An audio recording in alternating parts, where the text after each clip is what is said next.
بسم اللہ الرحمن الرحیم۔ السلام علیکم، میری آپ سبھی سے التجا ہے کہ ایک مرتبہ درود ابراہیمی پڑھ لیجیے گا۔ بسم اللہ الرحمن الرحیم۔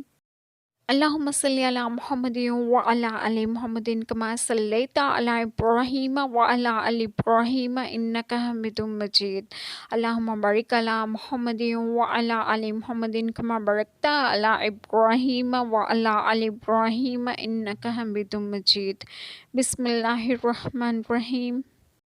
اے ایمان والو، اللہ سے ڈرو اور چھوڑ دو جو باقی رہ گیا ہے سود۔ اگر مسلمان ہو، پھر اگر ایسا نہ کرو تو یقین کر لو اللہ اور اللہ کے رسول صلی اللہ علیہ وآلہ وسلم سے لڑائی کا، اور اگر تم توبہ کرو تو اپنا اصل مال لے لو، نہ تم کسی کو نقصان پہنچاؤ نہ تمہیں نقصان ہو۔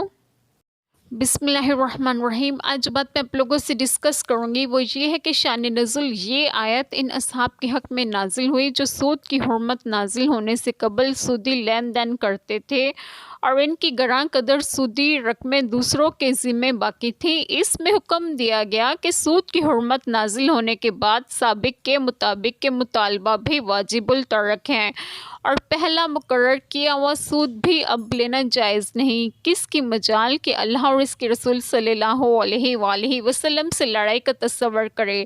چنانچہ ان اصحاب نے اپنے سودی مطالبے چھوڑے اور یہ عرض کیا کہ اللہ اور اس کے رسول صلی اللہ علیہ وآلہ وسلم سے لڑائی کی ہمیں کیا تاب، اور تائب ہوئے زیادہ لے کر اللہ تعالیٰ ہم سب کے تمام گناہوں کو معاف فرمائے اور ہمیں صراط مستقیم کی راہ پر گامزن کرے، اور آپ سب کو آپ کے گھروں میں خوش و خرم رکھیں اور صحت و تندرستگی بھی دیں۔ آمین۔ جزاک اللہ خیر۔